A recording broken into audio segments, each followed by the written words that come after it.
Wilcannia location, population, and geography. Wilcannia is a town in the Control Darling district in the northwest part of New South Wales, Australia. The city is located on the Darling River and was the third largest inland port in the country in the mid-19th century during the Rainbow Era. Next is the population. In the 2021 census, Wilcannia's population was 541, including 273 males and 265 females. The population density will be 193.2 square kilometers in 2021. The 0 to 40 years are 125 people. The 50 to 64 years are 356 people. The 65 plus years are 56 people. Aboriginal Australia predominantly inhabit Wilcannia. This place has received national and international attention due to the government's desperation of its community's needs, as well as a low life expectancy of its residents. Next is about the geography. Wilcannia is 965 kilometers from Sydney, where the Barrier Highway crosses the Darling River. It is a semi-arid to the desert forage area with an annual rainfall of 255 mm. Wilcannia is located within the Darling River Plain Bell Range, which consists of flood-adapted landscapes. Common species include river red gum, yellow box, old man saltmarsh, and melon. The next one is about closest town. The small town closest to Wilcannia is about Broken Hill, White Cliff, Maniday, Wannerine. Wilcannia is a small town in the far western New South Wales, located on the Darling River. I looked up some relevant information such as the exact address of the town, coordinates, postcode, and so on. The blue area is the overall area of Wilcannia. From the state leaf map, we can see that basically all the inhabitants live in the central area close to the Darling River. From the maps, you can clearly see the roads in the town center, the Darling River, and the exact location of some of the infrastructure. This is a topographical map of Wilcannia. We can find lots of key information on this topographic map, such as where the population is concentrated, where the roads and bridge are located, where the woodland and shrubland is, where dams are, where areas affected by flooding, and so on. The blue areas represent areas likely to be affected by flooding, and it's easy to see that areas likely to be affected by flooding are next to areas where inhabitants live. So inhabitants living in this area needs to be prepared for the disaster and effect of flooding. Also, it's easy to see from this map that Wilcannia is located in the low-lying area and is therefore more vulnerable to flooding. Wilcannia has a rich variety of bird life. There are around 116 species of birds that have been sighted in the Wilcannia area. Highly adaptable to their environment, kangaroos are found in everything from cool rainforest to dry tropical deserts, but over the years this has had a number of impacts on people's daily lives due to the proliferation of kangaroo populations. They may eat up plants, trample on crops, and compete with livestock for food and water, seriously affecting the local ecology and traffic safety. Emus are native to Australia and are unique to the country. The main threat to emus are habitat loss and fragmentation, vehicle collisions are deliberate slaughter. In addition, the area is dotted with many different species of plants, which enrich the ecology of the area.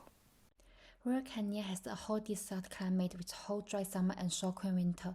Firstly, let's analyze the local climate situation by analyzing in temperature and precipitation over the last 2 decades, from 1981 to 2010 and 1991 to 2020. As can be seen from the data and graph, high temperature weather occur between October and February of next year. Meanwhile, the maximum temperature is over 35 degrees, which is temperature that can have an impact on the life and work of the inhabitants. The maximum precipitation of the year has been in December each year. Overall, the average annual precipitation in the most recent data is above the previous data. The Data River is an important river in the region, and its value is closely linked to the life of the local population. Official real-time historical data show that the river flow season has highest water level usually occur in February and December. Closely related to climate change is the potential for natural disaster and emergency. The most likely scenario of natural disaster in the region as follows. With the temperature above 35 degrees for about 63 days a year in this region, heat exposure is potentially dangerous and can lead to increasing mortality and crime rate, reduced productivity, and cause physical and physiological damage. Another problem should be noticed is bushfire. New South Wales used the Forest Fire Danger Index to qualify the fire weather. In the region, there are 12.4 days per year when the FDI is greater than 15, and nearly half of these years are in summer. In 2011, around 40 small and medium-sized bushfires were recorded there. Change in Darling River can easily have a local impact. Flows along Darling River are highly variable. Flows are usually higher in the summer months. The maximum flow are often the result of the summer rainfall, and therefore flood events are mostly likely occurred in summer and autumn. According to the news report and local website, there have been floods that have influenced the traffic to Broken Hills and used to get people trapped in cars. However, the effect of the drought cannot be ignored, as the region suffered from 3 years of drought before 2020, and many residents have drink donated water for almost a year. The drought has affected local agriculture, sporting events, and indigenous communities. 30 water activists and local blocked the barrier road bridge over the Darling River in Royal Canyon on 30 March 2020 to protect against the sieve of the water by agribusiness upstream. After all, Aboriginal people asked government to respect their water priorities. Royal Canyon is a small town in far western New South Wales, located on the Darling River, 195 km east of the Broken Hill. Royal Canyon's original name is reckless, means a gap in the bank where the flood waters escape. It's in the Brechin language of the local. Traditional honors is the Breckinridge. These languages is Breckinridge, Packaging-Age, and English. The population is almost about 1,452. This is a timeline about this small town's history, and this is a very biggest like the harbor city in the past. But now, because the highway and road transportation is very popular, so now it is lose its function. And the significant cultural issue about the Royal Canyon is there have some long bit of presentation followed by newspaper reports and images of group of the local Aboriginals standing around outside the pubs in the main street. As the town is hoarded of the violence and some behavior and problem, the percent mix of the local Brechin with the Wakumara, Danjika, Branjini, and the Maligapur people from surrounding areas was deeply divisive and recently intensive because about the spiritual culture, they call it the dream time. Dream time can be viewed as the creation and the perpetuation of significance of these events. They use these customs and the indigenous of culture beliefs down through the generations. It's the dreaming, much of which is done through dance, song, and some art. They have 7 main gaps like the early childhood, schooling, economic participation, healthy homes, and safe communities, governance, and leadership. Nearly half of Royal Canyon Aboriginal residents are aged under 20 years, while people aged 50 years or more make up 30% of Royal Canyon indigenous population compared to 31% of the total Australian population.